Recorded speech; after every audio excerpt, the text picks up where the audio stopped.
पिछले साल 15 अगस्त 2024 को स्वतंत्रता दिवस भाषण में प्रधानमंत्री मोदी ने लाल किले की प्राचीर से यूसीसी का जिक्र किया था और आज यूसीसी उत्तराखंड में लागू हो गया। खास बात यह है कि कल प्रधानमंत्री उत्तराखंड जा रहे हैं, लेकिन उनके उत्तराखंड पहुंचने के एक दिन पहले धामी सरकार ने यूसीसी लागू कर उनके सपने को पूरा कर दिया है। आज का दूसरा सवाल भी इसी से जुड़ा हुआ है। उत्तराखंड में प्रधानमंत्री मोदी के दौरे से पहले यूसीसी लागू करने के क्या मायने हैं? यूसीसी के मुद्दे पर उत्तराखंड बीजेपी की प्रयोगशाला बना। अगर यहां पर बीजेपी का पायलट प्रोजेक्ट कामयाब रहा तो फिर बीजेपी शासित दूसरे राज्यों में ये देखने को मिल सकता है।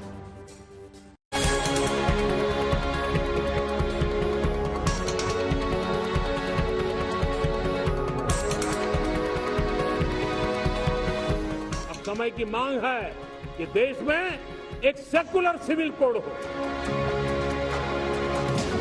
आज से 3 साल पहले फरवरी 2022 में उत्तराखंड विधानसभा चुनाव के दौरान बीजेपी ने ऐलान किया था कि अगर राज्य में उनकी सरकार बनी तो उत्तराखंड देश का पहला राज्य बनेगा जहां समान नागरिक संहिता लागू होगी। बीजेपी सत्ता में लौटकर आई और 1080 दिनों के बाद अपने ऐलान को उत्तराखंड के धरातल पर उतार दिया।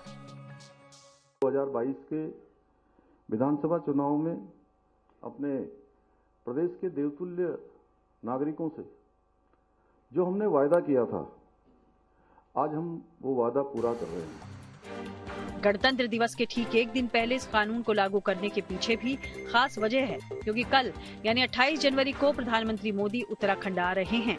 समान नागरिक संहिता की वकालत पीएम मोदी हमेशा करते रहे हैं। पिछले साल स्वतंत्रता दिवस पर लाल किले की प्राचीर से भी उन्होंने यूसीसी को लेकर बयान दिया था। अब समय की मांग है कि देश में एक सेकुलर सिविल कोड हो। हमने कम्युनल सिविल कोड में 75 साल बिताए हैं। अब हमें सेक्युलर सिविल कोड की तरफ जाना होगा और तब जाकर के देश में धर्म के आधार पर जो भेदभाव हो रहे हैं, सामान्य नागरिक को जो दूरी महसूस होती है, उससे हमें मुक्ति मिलेगी। राम मंदिर, आर्टिकल 370 और समान नागरिक संहिता, ये 3 बीजेपी के कोर मुद्दे रहे हैं और 90 के दशक में हर चुनाव में इन मुद्दों का जिक्र बीजेपी करती रहती थी। 2014 में मोदी सरकार के आने के बाद आर्टिकल 370 का खात्मा और भव्य राम मंदिर का निर्माण हो गया। वहीं समान नागरिक संहिता ही एक ऐसा मुद्दा बचा था जिसे पूरे देश में एक साथ लागू करने से हिचक रही थी। लिहाजा पार्टी ने उत्तराखंड में इसे पायलट प्रोजेक्ट के तौर पर लागू करने का फैसला किया और आज इसे लागू भी कर दिया। मैं समझता हूं कि ये बहुत महत्वपूर्ण कदम उठाया है उत्तराखंड की सरकार ने। मैं वहां के मुख्यमंत्री धामी जी को भी बहुत बहुत बधाई देता हूं और ये आवश्यकता है और मुझे लगता है कि धीरे धीरे इस आवश्यकता की पूर्ति बाकी राज्य भी करने की दिशा में आगे बढ़ेंगे। अगर हिमाचल प्रदेश में भारतीय जनता पार्टी की सरकार रही होती तो मैं दावे के साथ कह सकता हूं कि उत्तराखंड के पश्चात हिमाचल दूसरा राज्य होता जो है वो यूसीसी लागू करने वाला। उत्तराखंड में केवल यूसीसी को लागू ही नहीं किया गया है, बल्कि इसके क्रियान्वयन के लिए एक प्रभावी और स्पष्ट नियमावली को भी लागू किया है। यूसीसी लागू करने के लिए रजिस्ट्रार और सब रजिस्ट्रार नियुक्त किए गए हैं।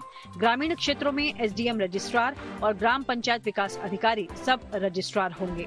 रजिस्ट्रार या सब रजिस्ट्रार के आदेश के खिलाफ अपील रजिस्ट्रार जनरल के पास की जा सकेगी, जो 60 दिनों के अंदर निर्णय लेंगे। अगर रजिस्ट्रार तय समय पर एक्शन नहीं लेते हैं तो मामला स्वतः रजिस्ट्रार जनरल के पास चला जाएगा।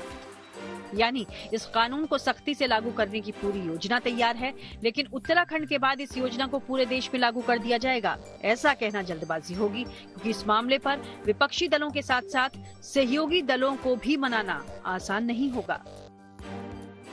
ये बीजेपी की सरकारें कहीं पर निगाह है, कहीं पर निशाना, तो धर्म के नाम पर इनको टारगेट करना है किसी भी धर्म विशेष को। तो ये यूसीसी लागू कर रहे हैं, राज्य सरकार वहाँ लागू कर रही है। इसका पुरजोर तरीके से पार्लियामेंट में केंद्र में इंडिया गठबंधन विरोध करेगा। उत्तराखंड में समान नागरिक संहिता लागू किया गया है, वह राज्य का अधिकार क्षेत्र का मसला है, लेकिन सबसे महत्वपूर्ण मसला राष्ट्रीय स्तर पर ऐसे संवेदनशील सवाल जो समाज के विभिन्न तबके की परंपराएं, विविधता एवं समावेश को अंतर्निहित करे, यह राष्ट्रीय आवश्यकता है। बीजेपी ने अपने वादे के मुताबिक उत्तराखंड में यूसीसी लागू कर दी है। अब देखना ये है कि पायलट प्रोजेक्ट का रिजल्ट क्या आता है।